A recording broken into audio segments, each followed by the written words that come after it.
এবার একটা তাকবীর দেন সবাই মিলে, লিল্লাহি তাকবীর।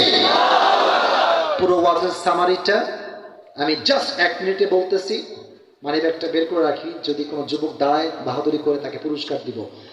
এবার আমাকে জবাব দিতে হবে। আমি একটু মেমোরিটা স্ট্রং করছি আপনাদের, যারা শুনেছেন সামারি বলতেছি।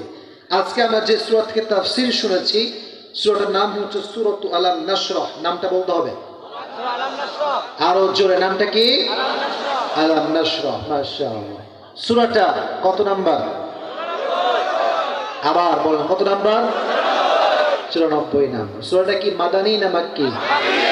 এই সূরার আয়াত সংখ্যা কয়টা? সর্বনাশ, মারহাবা, মাশাআল্লাহ, খুব ভালো। এই সূরার 8টা আয়াতকে আল্লাহ কয় ভাগে ভাগ করেছেন?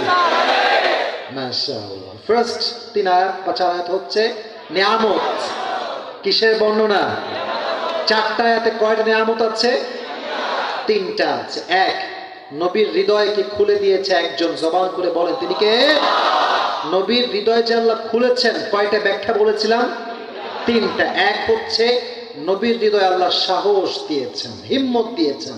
2 হচ্ছে নবীর হৃদয়ে আল্লাহ তাআলা ওপেন হার্ট সার্জারি করেছেন। 3 নাম্বার ব্যাখ্যা হচ্ছে নবীর হৃদয়কে আল্লাহ তাআলা ছোট বানিয়েছেন না বিশাল বড়?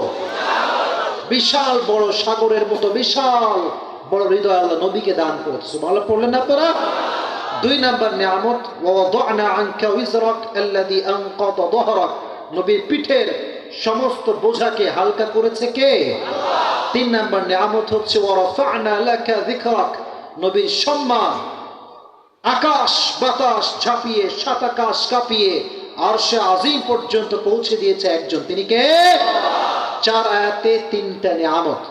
5 এবং 6 নম্বর আয়াতে ছিল সান্ত্বনা, কন্ডোলেন্স, কনসোলেশন বা মোটিভেশন, ইন্সপাইরেশন। সান্ত্বনা, অনুপ্রেরণা। খুবই সহজ একটা আয়াতের তর্জমা, কষ্টের সাথেই আছে, বলেন কষ্টের সাথেই আছে স্বস্তি বা সুখ। এটা শুনলে মনে একটা শান্তি লাগে না? বলেন কেন লাগে না? লাগে না? লাগে না? লাগে না? লাগে। এটা হচ্ছে 5 এবং 6 নম্বর আয়াতের কথা শেষ। সর্বশেষ 2 আয়াতে আল্লাহ কয়টা দিক নির্দেশনা দিয়েছেন? বলেন না কেন? কয়টা? 1, যদি তুমি ফ্রি হও, অবসর হও, বেশি বেশি টিকটক চালাবা, বেশি বেশি ফেসবুক চালাবা না।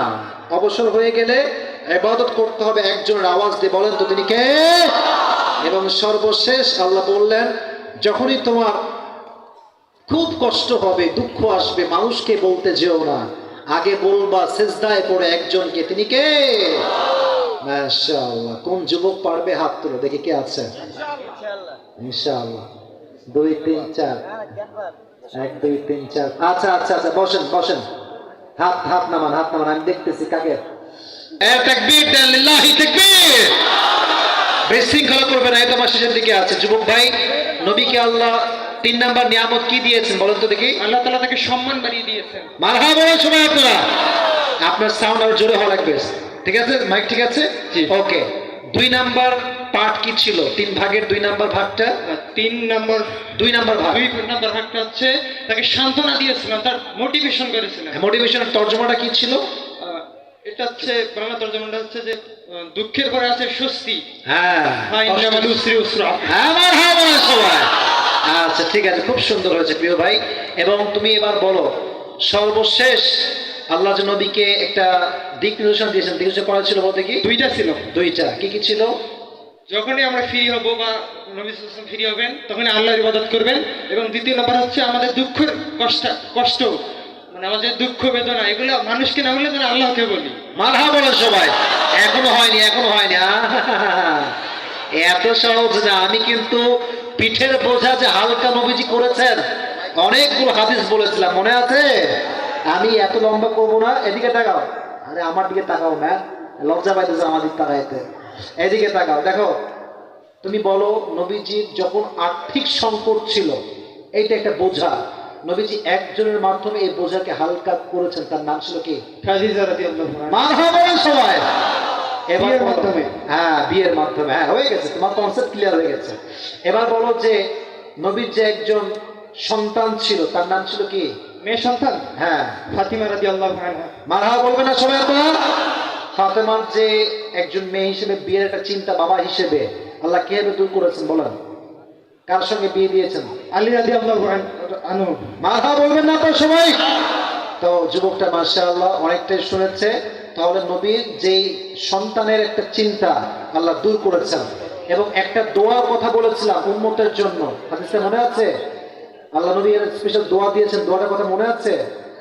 হ্যাঁ, দোয়াটা হচ্ছে সব নবীকে দোয়া দিয়েছিলেন, তারা পৃথিবীতে করেছিলেন, রাসূল সাল্লাল্লাহু আমাদের জন্য রেখে দিয়েছেন কিয়ামতের দিন যেটা আমাদের জন্য করবেন তিনি। মারহাবা সবাই। সর্বশেষ তোমার জন্য খুবই সহজ, কোনো ভয় নেই, তুমি 1 নাম্বার পাস আছো, তোমার একটা বাধা নাই। উম্মতের হায়াত যেহেতু কম, সেই হিসেবে নবীর একটা টেনশন ছিল।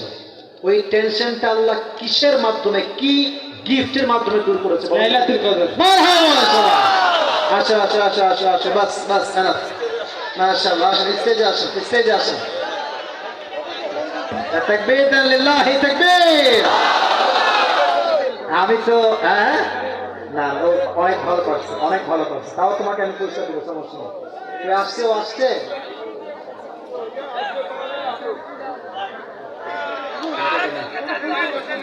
আচ্ছা পরিচয় দিব, সমস্যা নাই, কোন টেনশন নেই, পরিচয় দিব। কই সে, কই? বুঝতে পারছি, উল্টা পাল্টা লাগে না, সমস্যা নেই। কই কে কই যায়, কই যায়? এই বসেন, দোয়া করবো, দোয়া করবো। কি না আপনার ভাই? মশিউর রহমান। আপনার বাসা কুড়িগ্রাম। এখানে কে আছে? মিশন টেস্টে মেসে আসছেন। কোথায় পড়েন আপনি? ও আচ্ছা আচ্ছা, আপনি পড়াশোনা করছেন কোথায়? তাই বলতেছি, কুড়িগ্রামে পড়ছেন।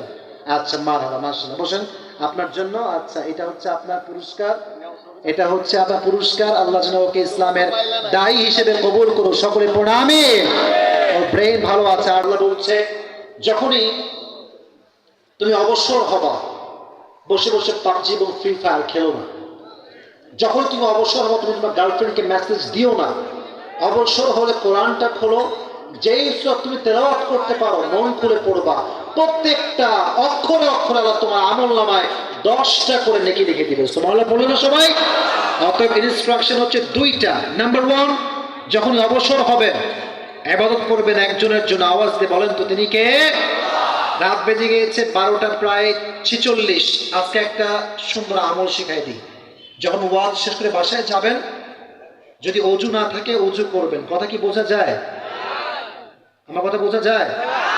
অজু করে কোনো কথা ছাড়া 2 রাকাত তাহাজ্জুদ পড়বেন শুধুমাত্র আল্লাহর জন্য। তাহাজ্জুদটা পড়ে যেটা আমি করি, এটা আমার আমার মনের স্যাটিসফ্যাকশন, এবং আমি বিশ্বাস করি আজকে আমার এত ফ্যান ফলোয়ার্স, এত জনপ্রিয়তা, এত ভালোবাসা, আমার মনে হয় এর পেছনে সবচেয়ে বড় আমল হচ্ছে তাহাজ্জুদের নামাজটা। তাহাজ্জুদের নামাজ এমন একটা নামাজ, এখানে যে দোয়া করে তার দোয়া কবুল হবে না, এটা হতেই পারে না। সুবহানাল্লাহ। আগে পড়েন সবাই আপনারা। আজকে গিয়ে 2 রাকাত তাহাজ্জুদ পড়বেন তো ইনশাআল্লাহ।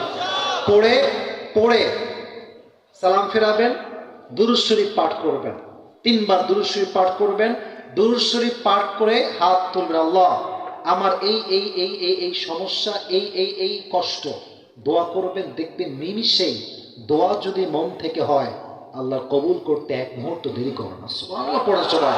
তাহলে অবসর হলে আজ থেকে ফেসবুক বেশি বেশি চালাবেন, তাই না? টিকটক চালাবেন, তাই না? ইউটিউব চালাবেন, তাই না? টিভি দেখবেন, তাই না? না না, ফ্রি হলেই কোরআন পড়েন। আর 4টা জিকির একটু বেশি বেশি পড়বেন। সকলে আমার সঙ্গে একটু শেখাই দিচ্ছি, মন খুলে পড়েন। সকলে পড়েন সুবহানাল্লাহ। আপনারা পড়েন? আরে ভাই সবাই পড়েন সুবহানাল্লাহ। সকলেই পড়েন আলহামদুলিল্লাহ। সকলে জ্বালাটা আছে না, জ্বালা, অন্তরে কষ্ট, ব্যথা, ভাল লাগে না, মানসিক শান্তি নাই, জিকির বেশি করবেন, আল্লাহ আপনার হৃদয়ের সমস্ত জ্বালাকে হালকা করে দেবে। সুবহানাল্লাহ। 4টা জিকির অবসরে বেশি বেশি পাঠ করবেন। সর্বশেষ আয়াত, ওয়াইলা রাব্বিকা ফারগাব। When you have a lot of sadness in your life, a lot of depression you have in your life, don't share with people. You have to share your problem with your Lord. মানুষকে দুঃখের কথা বললে মানুষ খালি মজা নেয়, কেউ পাশে দাঁড়ায় না। আর আল্লাহকে বললে আল্লাহ বান্দার কষ্ট বোঝে, বান্দার কষ্ট দূর করে দেয়। সুবহানাল্লাহ বলে সবাই। মানুষ বড় বেঈমান যুবক ভাইয়েরা, কাউকে কষ্টের কথা বলতে যাইও না। আমি আমার জীবনে যতবার মানুষকে বলেছি কষ্টের কথা, আমি ছ্যাক খাইছি, খালি ছ্যাক। জীবনে কেউ দাঁড়াবে না পাশে, কেউ দিবে না কিচ্ছু, যা করার আমাকে নিজেকেই করতে হবে, ঠিক কিনা বলো? আল্লাহর সঙ্গে মুআমালা ঠিক করো। আল্লাহ ঠিক তো সব ঠিক। আমি বারবার বলি, don't think about people what they think about yourself. You have to think about আল্লাহ সুবহানাহু ওয়া তাআলা what he think about yourself. মানুষের কথা বাদ দাও, মানুষ তো বদনাম করবে। মানুষ সাদা কাপড়ের কাপড়ে প্যাকেট না হওয়া পর্যন্ত তারা সুনাম করতে চায় না। এজন্য কাকে বলবা দুঃখের কথা? বলেন না, কাকে বলবেন? বলেন বলেন বলেন। দুইটা ইনস্ট্রাকশন পেলাম। এক হচ্ছে অবসর হলেই আল্লাহর ইবাদত, দুই হচ্ছে কষ্ট দুঃখ মানুষের সঙ্গে নয়, আল্লাহর সঙ্গে শেয়ার করতে হবে।